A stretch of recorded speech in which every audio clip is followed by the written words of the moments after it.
bien dans son job pour vous parler aujourd'hui de l'IA. Alors, l'IA, tout le monde en parle. Il y a 1000 manières d'entrer dans ce sujet.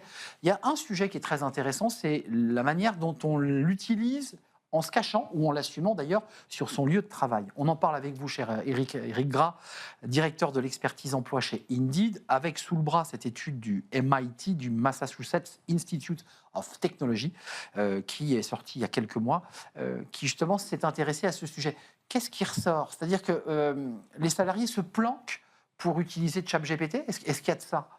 Ah, il y a un phénomène, en effet, c'est pour ça qu'on a fait cette étude, parce qu'il y a des choses qu'on voit à travers la donnée et des choses qu'on ne voit pas forcément, de malaise un peu avec l'outil.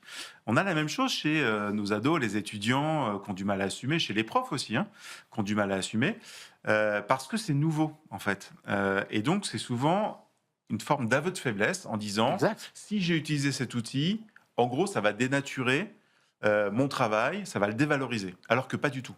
La vraie nuance, C'est pas si simple, hein, parce que certains pensent que s'ils dévoilent leur secret et la rapidité d'exécution, ils montrent qu'ils n'ont pas la compétence pour le faire. Enfin, il y a ouais, de absolument, ça. mais on avait posé la même question la dernière fois qu'on s'était venu sur les lettres de motivation, par exemple, qui Exactement. étaient générées à 90% par l'IA, qui dans 90% n'étaient pas lues par les recruteurs. Donc c'est un peu la même chose, il y a une forme d'hypocrisie autour de tout ça, mais parce que c'est nouveau, comme à notre époque, nous Arnaud, quand on commençait à utiliser Google aussi, ou Wikipédia. Voilà, si tu ne te Moi, j'étais contentes plutôt que... Minitel.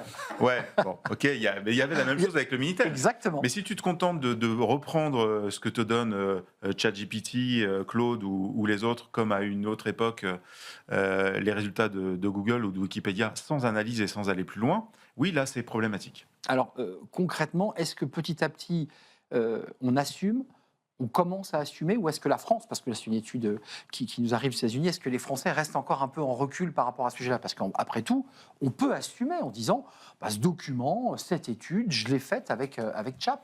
Ouais, alors ça va vraiment très très vite. La France n'est pas vraiment en retard, on n'est pas vraiment en avance non plus, mais ça progresse très très vite. Preuve en est, c'est que le taux d'adoption de la part des entreprises est à quasiment 80%. Donc on a 80% des entreprises aujourd'hui qui disent utiliser de l'IA, commencer à former les collaborateurs. Il y a un an, je ne t'aurais pas du tout donné ces mêmes chiffres-là. Donc ça évolue très très vite. Par contre, ce qui est nouveau, c'est en effet l'usage de l'IA. Notre Ouais, ça. patron a été interviewé la semaine dernière par Forbes. Et en fait, on lui posait la question, la fameuse question, est-ce que l'IA va tuer des emplois, détruire des emplois? Si oui, quel type d'emploi? En fait, il a une réponse qui est très claire. J'aimerais que tout le monde retienne ça. Ça va tuer quelques compétences, ça va remplacer quelques compétences. Ça va surtout tuer ceux qui ne savent pas se servir de l'IA. C'est vraiment ça la différence. Et d'ailleurs, dans cette étude, ce qu'on remarque, c'est que quand on questionne certains secteurs d'activité, certains recruteurs disent je préfère investir dans de l'IA plutôt que dans des jeunes recrues. C'est très inquiétant, ça. Et en fait, ce qui est inquiétant, oui, c'est que c'est une vraie compétence de savoir prompter, utiliser l'IA intelligemment. Et donc, ça, c'est une compétence que recherchent aujourd'hui, déjà dès aujourd'hui, des recruteurs et des managers.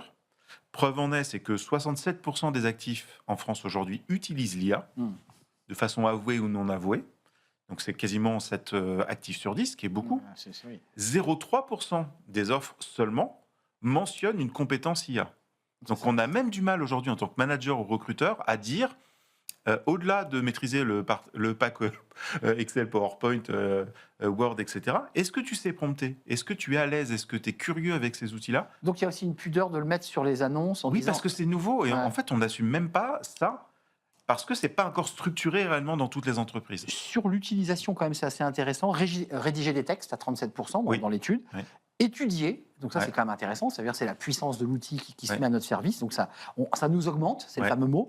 Résoudre des problèmes à 23%, c'est ouais, génial, ou brainstormer à 18%, c'est-à-dire qu'on utilise la machine pour nous renvoyer des balles ouais. et nous faire bouger le cerveau. Donc là, c'est quand même des utilisations extrêmement utiles et nécessaires. Oui, alors c'est pour ça que je dis il y a déjà plein d'outils aujourd'hui dans les entreprises où il y a de l'IA et il y a déjà des gros écarts entre ceux qui l'utilisent et ceux qui ne l'utilisent pas. Quand vous faites une réunion sur Teams ou sur Zoom, par exemple, vous avez une petite fonctionnalité qui vous résume automatiquement tout ce qui a été dit. C'est génial, ça ressort les mots-clés. Mm. Vous pouvez remettre ça dans un outil interne ou externe selon la confidentialité des propos. Ouais. Il y a une possibilité d'optimiser son travail, de gérer son agenda de façon efficace. Parfois, on retrouve quelqu'un, on doit préparer un rendez-vous client, je l'ai vu quand, qu'est-ce que je lui ai dit? On cherche dans un dossier, un drive, dans les mails, dans les Slack. Une IA comme ça peut vous aider en 2 temps, 3 mouvements.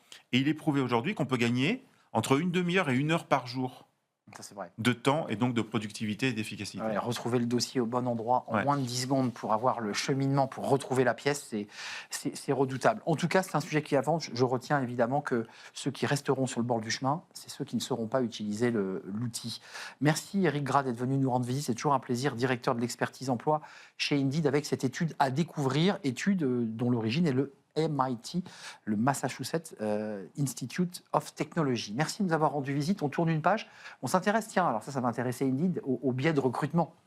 Tous ces freins, tous ces murs que l'on se met, qui traversent notre cerveau et qui parfois bloquent un recrutement et font que le candidat a l'impression d'avoir été évincé ou maltraité d'ailleurs. On fait le point avec nos invités, c'est le Cercle RH et j'accueille mes invités.